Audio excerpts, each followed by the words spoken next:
You're listening to Vote Her In, a collaboration between two broads talking politics and author Rebecca Sive. On today's episode, we speak with Aimee Allison, founder of She the People.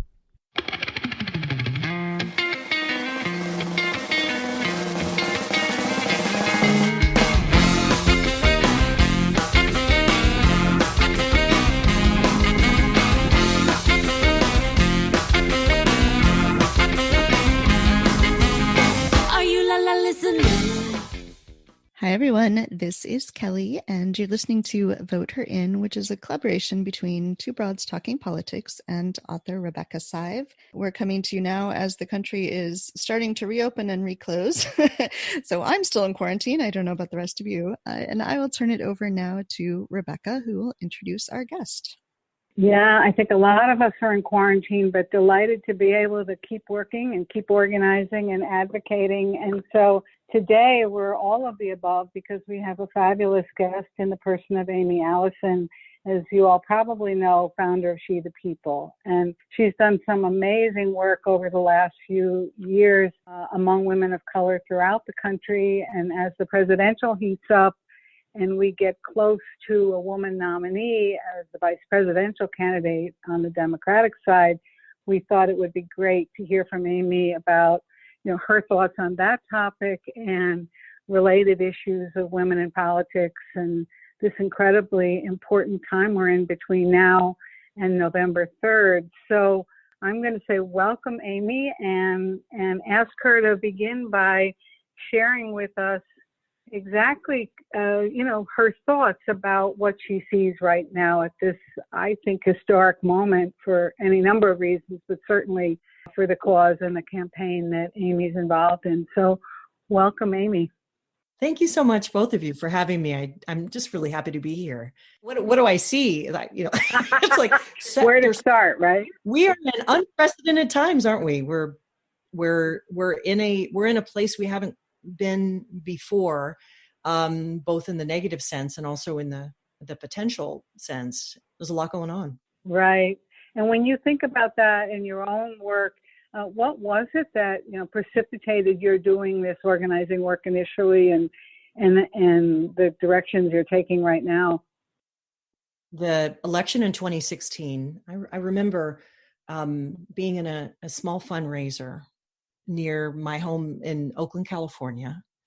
And I was one of just maybe about 30 people, mostly wealthy individuals, who were there in August before the election with Hillary Clinton. It was to be a fundraiser for her presidential campaign. And many of the people that were sitting around this dinner were asking questions about issues that they cared about. But when it was my turn to ask a question, I said, Secretary Clinton, because Black women are your most critical voter. And then I stopped right there. There was this kind of almost like a groan or a tisk from the audience that people did not understand fundamentally that Black women were the most loyal Democrats.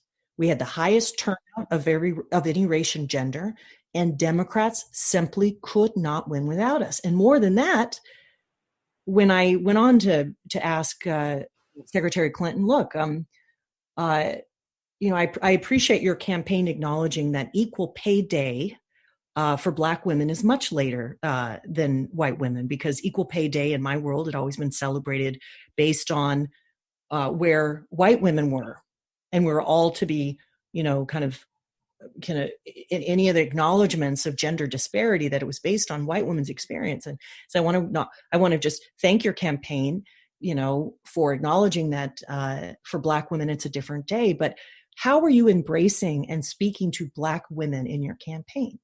And I remember Hillary Clinton responding, first reading the room and saying, look, she's right. Black women are an essential core group of voters. But in 2016, as we found out, without an investment in Black and other women of color voters, by focusing and relying on a Democratic win on white women, well, we all know how that turned out. And I'm convinced that if there had been a broader and deeper understanding of who lives in this country, whose vote drives progressive transformation, and the lack of long-term investment in the very voters who could propel progressives to win. I think without that, we can't move forward as a country. And in fact, what Trump represents to the danger, everyday danger to all of us, but and we see it most, in the pandemic and in unemployment and all of the things, that this is a danger that women of color, Black and brown women, already saw in 2016. And if the country saw us and followed our lead, we get out of the mess. So that's what inspired me starting She the People, because I knew that the country needed a new story about women of color, needed a new story about American politics, and the Democrats needed a new playbook to win. And it's a way that would serve us more deeply, have different leaders with different results. And can you tell us why you started the way you did? I remember early on in the formation of the group hearing about this amazing assembly you had, presidential forum. Can you tell us what your sort of strategy was by going big right from the start? Well, it's almost like go big or go home. Right. Actually, we didn't start in Houston, Texas a year ago at the presidential forum. We actually started in San Francisco with the first national Women of Color political conference. And that's where we launched She the People. It was only a few weeks before the midterm elections, in which we had some historic women of color that were running, Deb Haaland and Ilhan Omar and Rashida Tlaib and AOC and Lauren, so many that were running, had gotten through very difficult primaries. And we launched it to say, women of color will deliver the primary victory for Democrats. Women of color are the most successful organizers of an inclusive multiracial coalition, particularly in the South and Southwest, where they're battleground states. Women of color are holding the clearest vision for and kind of a moral center for the country in terms of shaping our politics and our government. And we are coming together across race, not as a racial identity, but as a multiracial political bloc that works in solidarity.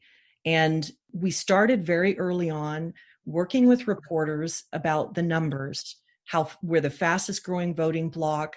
We're going to deliver, making these promises. And our turnout increased 37% over 2014. And women of color were responsible for the Democrats getting the majority in the House, for Nancy Pelosi to get her job, all that. We had women from 37 states come to San Francisco. I said, look, what's the biggest thing we can do to put us on the political map? The biggest thing we could do is host a presidential forum for women of color. And that's exactly what we did. I said, look, let's do it early. We have such a big, diverse set of candidates. Let's do it in a swing state. We knew Texas was a swing state before it was declared a swing state 3 days ago on national media. We knew that Texas was a majority people of color state. We knew that was within 3 points of flipping, that it was women of color led organizers like Michelle Tremillo, who runs the Texas Organizing Project, and JOLT, founded by Christina Sitsun Ramirez. We knew that they were doing the hard year-long work of registering and talking to voters of color. We knew that. So we held the presidential forum at the Texas Southern, which is Barbara Jordan, the first Black woman who was Congresswoman out of Texas, at Houston, Texas, in the most diverse county in the country. And we pulled together 2,000 women of color from over 25 states. And we had 8 presidential candidates, 300 media, and millions of people who heard us ask the question, look, why should women of color support you? That literally was a question that had never been asked to a presidential hopeful. And it was profound, the cultural shift that happened in its wake. So we just figured, if we're going to tell a story, we're going to do it powerfully. It can't just be confined to the political opinion pages or some kind of research or polling. It's got to be a story about who we are as Americans. And to make a group of people visible that hadn't been visible before and powerful in ways that we're still feeling, that's amazing. And that's why we started this, because now universes can come from the possibility of us being seen and heard more powerfully right now. So Joe Biden is going to announce who his vice presidential pick is within the next few weeks. And we know he said it will be a woman. It looks like it's very possible it could be a woman of color. If you were going to advise the vice presidential nominee, what would you want to see her focusing on in the next few months? The election is not that far away at this point. Who are the people she should be talking to? What are the kinds of issues she should be talking about? What would your advice be? She the People polled our members back in February before the quarantine. We said, what women of color should be VP? That we recognized, and we wanted a full acknowledgement that the term women in politics doesn't actually mean anything, because race is more of a determinant of people in the voting booth than gender. And so the insistence that we have a woman of color came very early on this year. And our folks wanted, Stacey Abrams from the swing state Georgia, who ran for governor, Kamala Harris from the nation's largest populated state, California, a senator. Tammy Duckworth was on that. There are others on our list that have now bubbled up in terms of, including Congresswoman Karen Bass, who many people believed would replace Pelosi. And we have this embarrassment of riches in terms of the talent that we have. But when we look at practically why we need, and I believe we need a woman of color VP, is because we have an opportunity to connect the movements that are happening in the street demanding racial justice with the practical policy making. But we already know that we have the people in this country that are diverse, in a voting coalition that could come together. We elected Barack Obama. He was the only Democrat that's been elected in the last 20 years. And the reason is because Barack Obama's candidacy appealed to people across race, and people showed up as part of a multiracial coalition. The VP needs to help Joe Biden embrace and be a champion for racial and economic justice, for gender justice, to translate the ticket into practically connecting with the very people that we need to turn out despite the pandemic and voter suppression, all the challenges, people making governors and others making vote by mail seem like it's a crime or making it more difficult. We have to have people who are so motivated. But right now, Joe Biden has an enthusiasm gap. We just finished a series of listening sessions and heard from women, particularly in battleground states like Arizona and Florida and Michigan, that there isn't a lot of enthusiasm amongst our communities for the presidency right now. You got to think about a year ago, if racial justice was, if we'd had the protests a year ago, maybe Julian Castro or Cory Booker would be the candidate, but that's not how things shook out. So a VP candidate needs to first and foremost be a champion for racial justice and to directly address the economic pain that people are entering into. $1,200 for 4 months of being out of work, and essential workers who got hazard pay but are going back to their sub $15 an hour jobs. Those are real issues. People facing the fact they can't pay rent. I feel like there's an opportunity for a VP candidate to both speak the language in the broadest sense of that phrase, speak the language of multiracial communities, and to communicate how in touch this ticket is with addressing real solutions. So that's where I see we could close the enthusiasm gap. A woman of color that we could work with could help us cement the multiracial coalition that we need to win in November.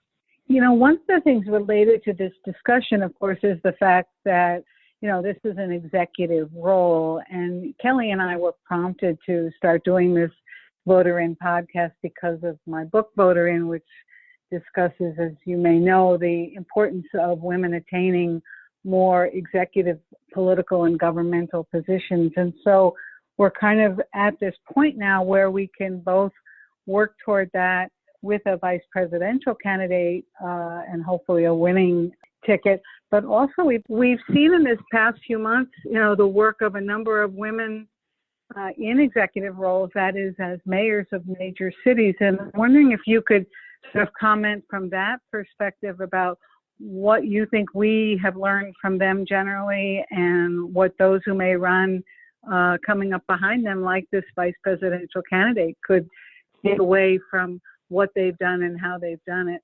It's such a good point about particularly Black women in executive roles, both as mayors, as governors. We are so severely underrepresented up and down ballot, but particularly in executive roles. But we've seen now Black women heads of mid or large-sized cities. There were 0 in 2010. There are 9 now, including the mayor of San Francisco. But I also learned a lot from being a big supporter of Stacey Abrams' gubernatorial bid in 2018. People couldn't imagine a Black woman as an executive of any state, because there never had been one for 400 years of our history. So I literally couldn't picture that. But how important is it that Black women and Latinas, Asian American women, Indigenous women are in executive roles that hold so much power over practices, policies, budgets, staffing, because it's never just that person. It's the whole team that the executive brings in to implement, governmental practice policies and departmental priorities. So the executive role, I think, is the frontier. That's the area where women of color need both focus and support. And also, we need to be thinking about the characteristics of the leaders who have not had an opportunity. Like I said, women of color are the most likely to be challenged in primaries, to be defeated in primaries by other, usually Democrats, before going on to general elections. So this is an issue both in that we can address by expanding the imagination of who is a leader and what those leaders look and sound like, what their background and profile is, and then doing practical support for high potential leaders who want to lead, who are executives, giving them support very early so that they can rise up to be the mayors, the governors, and others. The legislative role is amazing for some, and the executive role is amazing for others. And I think we need to see women of color in both. And, it's the VP slot is different now than it's been considered in the past. Before it was like, okay, we're going to choose a VP based on a calculation of what voters we need in a coalition. We're going to use a calculation based on what state that particular VP candidate will bring along. But when you think about Hillary Clinton's decision to tap Tim McCain in 2016, it solidified in the hubris and the mistake of an all-white slate for a party that's in a country that's nearing half or more than half people of color. It's a mismatch. So this is an opportunity now to rethink about the VP role as expanding the coalition, bringing in communities that would otherwise feel like they didn't see themselves in the campaign, and be a co-governance champion of issues as opposed to just a plus one. That's not how it's going to operate now. I think the other change has been that, in part because of Joe Biden's age, people are thinking about who he selects completely differently. This person has to be able to perhaps step in, right? And be the oldest candidate, I think, by quite some years. I think you're completely right. And the fact that so many women of color, particularly Black women, are being vetted right now. And I had an event with Lisa Rochester Blunt, who's the congresswoman from Delaware, who's sitting on the committee to make recommendations to Joe Biden for the VP pick. So many Black women are being considered. And we literally have never been here before. We've never been here. Black women have served, particularly in Democratic, also Republican administrations, as we know from Condi Rice, Secretary of State. Black women have had key roles, but we've never been considered in this way for an executive role. And, it's not just historic. It's not just symbolic. It's what the country needs. We need a woman of color, particularly a Black woman, in a powerful executive role to lead this country out of its mess. And so much, it puts a lot of pressure on the person who's selected, but that's the kind of cleanup that the administration will need to do, even to get us back to what I consider kind of an unacceptable. It wasn't, the country wasn't working great for women of color before 2016. So there's work to move us forward. And I think it's going to take really strong executive leadership to make that happen. This has been a really big year in Supreme Court decisions. I guess every June now we are all anxiously holding our breath for Supreme Court decisions. But there have been a few in recent weeks that have been really important for women on the issue of birth control access under the Affordable Care Act and women's access to abortion. Do you see some of these decisions as mobilizing forces for the elections in November? Do you think that these are issues that are going to drive women and women of color in particular to come out to the polls?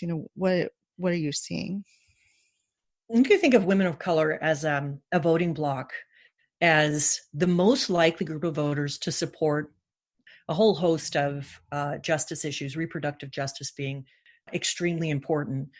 But unlike groups who have been around for a long, long time, who were framing the issue as abortion rights, I think women of color perceive and, kind of think about reproductive justice more broadly as an economic issue, as a racial justice issue. There's a lot tied up in that.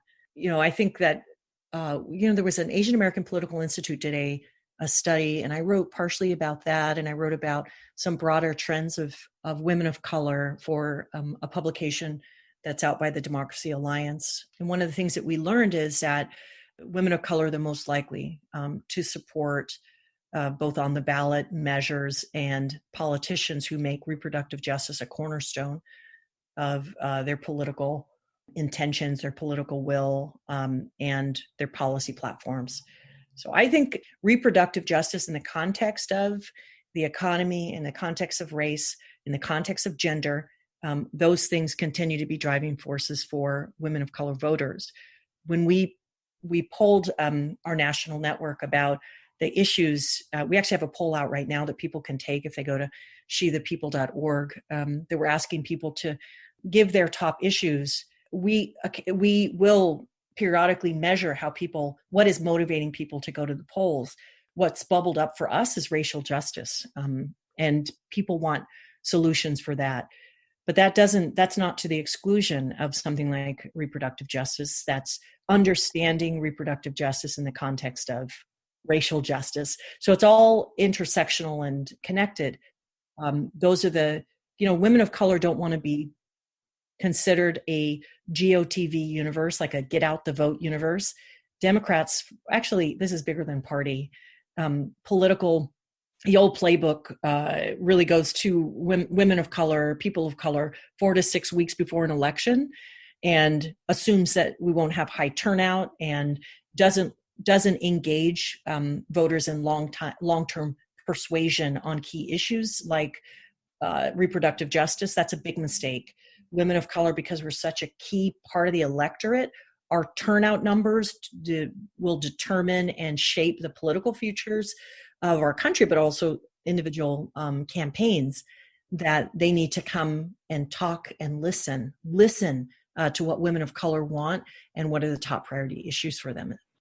And related to that, of course, are the key Senate races of this year and the focus on trying to win back the Senate and reverse the McConnell-Trump era. I'm wondering if you could share with us your thoughts on those races and any involvement that the people may have in those particular states that you see as a priority.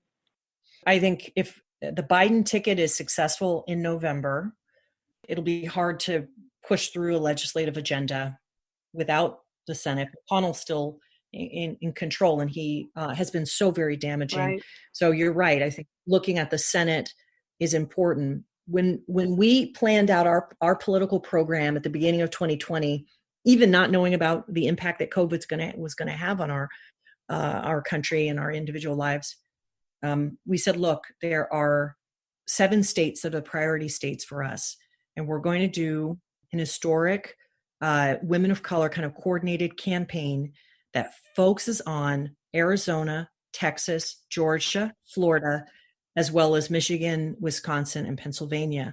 But the first 4 states all have key Senate races. And what we have been continued to do, because there are Senate races in all of those states that require expanding the electorate, powering up and long-term investment in the registration and high turnout of women of color as the core, because in those states, majority of people in Arizona, in Texas, in Florida, in Georgia are people of color, and women of color, the majority of women. So where we have been working very closely with One Arizona, which is a Latino-run statewide voter engagement, kind of expanding the electorate, and they work year round, not just for the election cycle. Michelle Tremillo at Texas Organizing Project, Andrea Mercado at Florida New Majority, Inse Ufat at New Georgia Project. These women of color run really big and very successful statewide efforts. So She the People is focusing on coordinating, leaning deeply into enhancing those efforts through our work on digital, identifying women of color that are eligible to vote and who haven't. Because when we pulled the numbers, we look, in those states that have Senate races, if we look at 2016 versus 2012, because women of color typically have a higher vote turnout, but we were just turned out on the average numbers in 2016. It's one of the reasons why Democrats would lose the statewide races. So the same operating principle around a presidential campaign winning a state and a Senate campaign winning a state is the same, which is we only win as Democrats by expanding the power of the most loyal, most progressive voters, women of color. And that requires us to have a sustained investment and deep prioritization of those. And this is an environment. Listen, I'm talking to you. I know you all know this, but there is so many decades and decades of this. Actually, well, we should say centuries of a political system that's focused on white dudes and more broadly white people as voters and what their concerns are, et cetera, in a country where the Democrats have lost the white vote for a long, long time. And they only topped out at 44% when Bill Clinton ran. Right. So they're going to lose the white vote. And so when we just look at strategically, how are those Senate seats? How's Mark Kelly going to win in Arizona statewide? It's going to be powered by Black and brown voters, mostly Latinx voters in that state, who are the majority of people there and strong Democrats.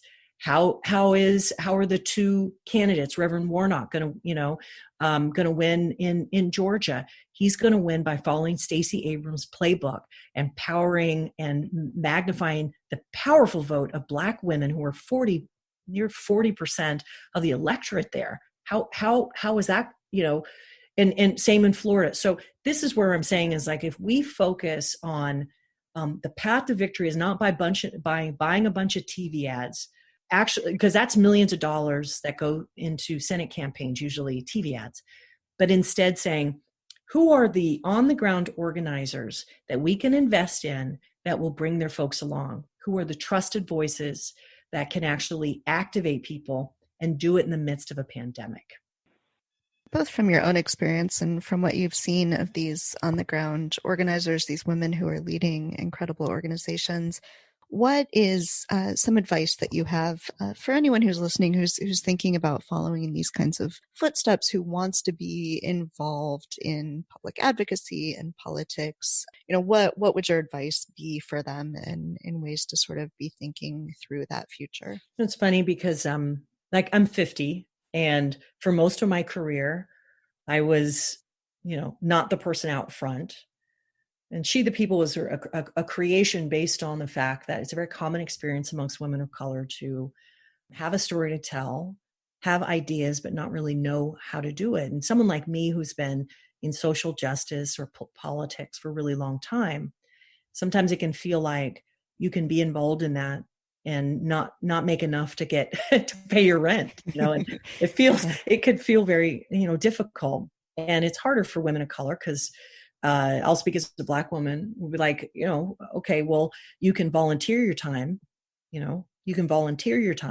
and do a lot. And a lot of Black and brown women do that on top of their regular job. But how can you make a career and a legacy based on something you create yourself? And for me, the change came when I went on a trip with a group of 20 women in this group called How Women Lead. We went to Havana, Cuba for a week. So it was like, we were visiting this country a lot of Americans didn't have access to. We met entrepreneurs. There was a lot of women on the trip who were in their 60s and 70s, further down the road, and had many of them started businesses or had been in the C-suite, been very successful. And, when I was telling them before I even started She the People, look, I know women of color are the key. I see something that other people don't see. I feel confident that if we focused on women of color and we followed women of color, that we could transform this country. And I was so passionate about it. The women on the trip, and then afterwards said, look, we want that. We want the vision of America that you're painting for us. And what's more, there's no barriers. We're behind you. And what's more, we're going to support you. And that was the group of women who helped give me the confidence to see, hey, this is possible, and the courage to go beyond the job that I was doing, and to find the resources. And now She the People's only 2 years old. We've been in every major publication. We've contributed to a transformation in culture where women of color are now recognized as a political bloc. We are in a position to be a leading voice calling for a woman of color VP, and to say we're not just a vote, we want to govern because our vision is what America needs. We're in that position. It would not have been possible if I didn't have women around me who believed in me and said, we're going to do everything we can, our time, our money, to actually help you launch this thing. And so now we have, I have interns and younger women. And I spoke at a college class, I think about a month ago, and the women are like, I want to do it, but I don't know how. It's not like jobs to do what you do are like posted. And so my thing is, listen, if you are still enough to find out who you want to show up as and why. I always say, this is something they would say in church growing up. Whose water do you carry? If you're called into service, to what end? And if you're clear about that, then, and you listen to yourself as your guide and surround yourself with women who see the very best in you and who believe in you, that is the ingredients to be able to create a really fulfilling, impactful career. And in my case, this is legacy work that I'm doing. I can do this work for the next 20 years, and we would only just get started. So I want She the People to be a place that younger women can go to connect with the network, to get encouragement, to get training, to actually practice doing all the things. And then I want them to do their thing, right. Exactly. and to encourage young women in that there's a future for you. You can bring, you are enough, your talents, your vision, you're enough. And we need you our country needs you.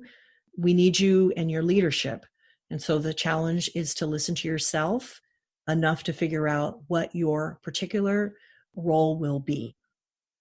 I can't think of a better note to end on. I hope everyone is just taking this to heart. I've been scribbling here, remembering you are enough, right? and that we don't just want to vote, we want to govern.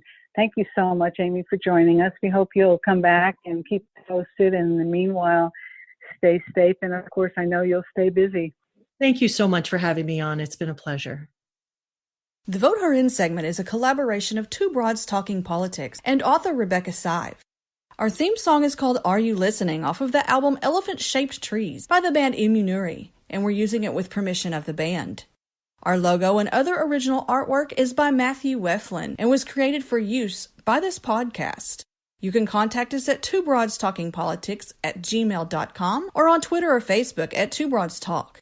You can find all of our episodes at twobroadstalkingpolitics.com or anywhere podcasts are found.